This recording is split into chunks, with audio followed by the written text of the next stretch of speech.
The hardest thing for many people to accept after a narcissistic relationship is that the narcissist was never actually fighting for love.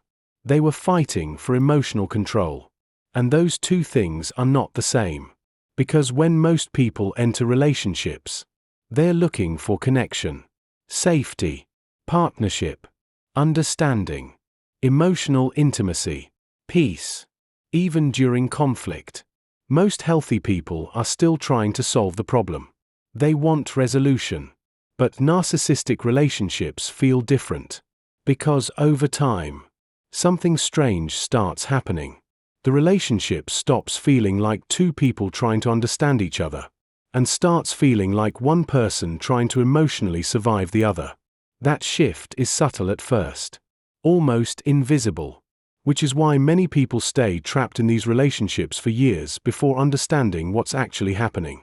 At the beginning, the narcissist often appears deeply emotionally invested, attentive, interested, emotionally intense. Sometimes it feels like the deepest connection someone has ever experienced. And this is one of the reasons trauma bonds become so powerful. The emotional intensity feels meaningful. But intensity and intimacy are not the same thing. That distinction changes everything once understood. Because real intimacy creates emotional safety. Narcissistic intensity creates emotional dependency. And dependency gives the narcissist psychological leverage. That's why the relationship often feels incredible in the beginning. The narcissist studies emotional needs quickly. Validation, attention, affection, admiration, chemistry, emotional mirroring. The victim feels deeply seen, sometimes for the first time in their life. And this creates enormous emotional attachment very quickly. But slowly, the emotional atmosphere changes. Almost imperceptibly at first. The relationship becomes less about mutual connection, and increasingly about emotional positioning. The narcissist begins needing emotional control over the environment. Control of the emotional tone, the narrative, the conflict, the validation, the attention, the relationship dynamic itself. And this is where many people become deeply confused. Because they still believe the relationship problems are communication problems. They think, if I explain myself better, if I become calmer, if I improve emotionally, if I reassure them enough, things will finally stabilize. But narcissistic relationships rarely stabilize for long. Because emotional instability often serves psychological purpose. That's one of the hardest truths to accept. Many victims believe the chaos is accidental. But over time they begin noticing something disturbing. Peace almost seems to make the narcissist uncomfortable. And this confuses people enormously. Because healthy people want peace. Healthy people may experience conflict, but they still ultimately want emotional resolution. Narcissists often want emotional positioning more than resolution. That's the difference. Which means arguments frequently stop being about solving problems. Instead, they become about control, dominance, validation, identity protection, emotional leverage. And this is why narcissistic arguments often feel impossible to resolve. The goalposts constantly move. One issue becomes another issue. One apology becomes insufficient. One misunderstanding becomes evidence of deeper character flaws. The victim slowly becomes trapped inside endless emotional labor trying to restore stability. And the more empathetic the victim is, the more vulnerable they become to this cycle. Because empathetic people naturally self-reflect. They assume, if someone I love is hurting, I must contribute somehow. Healthy accountability is important in relationships. But narcissistic relationships weaponize accountability. Eventually one person becomes responsible for almost all emotional regulation inside the relationship. The narcissist's emotions become central. Their triggers, their wounds, their frustrations, their needs, their insecurities. Meanwhile, the victim slowly disappears psychologically trying to maintain emotional balance. And this is where the relationship starts becoming emotionally asymmetrical. One person increasingly adapts. The other increasingly controls. Now this control is not always obvious.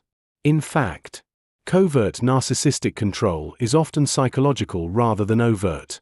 It appears through emotional withdrawal, guilt, disapproval, silent treatments, victimhood, emotional unpredictability, subtle criticism, projection, withholding affection, emotional punishment, and over time, the victim's nervous system starts organizing itself around avoiding emotional destabilization. This is why victims often begin walking on eggshells. Not because they are weak, because the relationship slowly conditions hypervigilance. The victim starts monitoring tone, facial expressions, timing, word choices, energy shifts, emotional atmosphere, trying constantly to prevent another emotional collapse. And what makes this even more psychologically confusing is that narcissists often genuinely believe they want love. But what they often seek more deeply is emotional regulation through external control. That's why validation never lasts. No amount of reassurance permanently stabilizes the relationship, because the emotional emptiness underneath narcissism cannot be permanently filled externally, which means the relationship becomes an endless cycle of temporary emotional relief followed by renewed instability. This creates enormous confusion for the victim, because healthy people assume love creates security over time. Narcissistic relationships often create the opposite. The longer the relationship continues, the more psychologically unstable the victim becomes. And eventually the victim starts reacting emotionally. This is one of the biggest turning points in narcissistic abuse. Because by this stage, the victim's nervous system is exhausted. The constant emotional unpredictability begins creating anxiety, reactivity, defensiveness, obsessive overthinking, emotional dysregulation, hypervigilance. And now the narcissist points directly at those reactions as evidence that the victim is the problem. This is why so many victims eventually believe they are narcissists themselves, because they genuinely no longer recognize who they've become emotionally. But trauma responses are not the same thing as narcissistic personality structures. That distinction matters enormously. The narcissist often appears calmer than the victim because they are not carrying the same confusion. The victim is trying to solve the relationship. The narcissist is trying to control emotional positioning within the relationship. Completely different psychological goals. And this becomes especially visible during conflict. Healthy conflict aims toward understanding. Narcissistic conflict often aims toward emotional dominance. That's why many arguments in narcissistic relationships feel circular. Resolution never fully arrives. The victim leaves conversations feeling confused, drained, misunderstood, emotionally destabilized. And over time, they start noticing another disturbing pattern. The relationship increasingly revolves around emotional power rather than mutual care. The narcissist needs to feel morally superior, emotionally justified, validated, desired, admired, emotionally centered. And if those needs feel threatened, conflict escalates quickly. This is why accountability feels so dangerous to narcissists. Because accountability threatens identity. Healthy people can tolerate imperfection without psychological collapse. Narcissistic personalities often cannot. So blame gets externalized constantly. Projection becomes central. Now suddenly, the controlling partner feels controlled. The manipulative partner feels manipulated. The emotionally withholding partner feels abandoned. The emotionally exploitative partner feels victimized. And the victim spends years trying to prove they are not who they are being framed as. That process destroys self-trust. Because eventually the victim stops asking, "What's happening in this relationship?" and starts asking, "What's wrong with me?" That's one of the deepest psychological injuries narcissistic relationships create. Identity erosion. The victim slowly loses confidence in memory, perception, emotion, judgment, intuition. Everything becomes questionable. And because narcissistic relationships operate heavily through emotional inconsistency, the victim becomes addicted to moments of emotional relief. This is trauma bonding. The occasional affection, validation, or emotional closeness becomes incredibly powerful because it interrupts emotional pain temporarily. The nervous system becomes conditioned to seek relief from the very person causing distress, which is why leaving narcissistic relationships often feels psychologically overwhelming. The victim is not just leaving a person.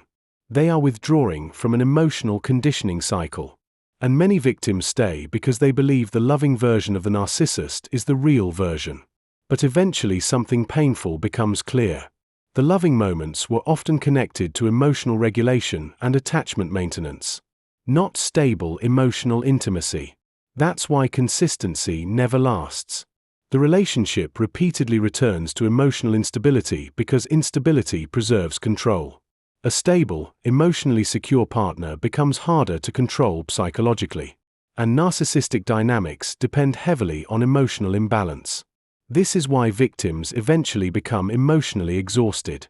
They are carrying the emotional labor, the accountability, the reassurance, the self-reflection, the conflict repair, the emotional monitoring.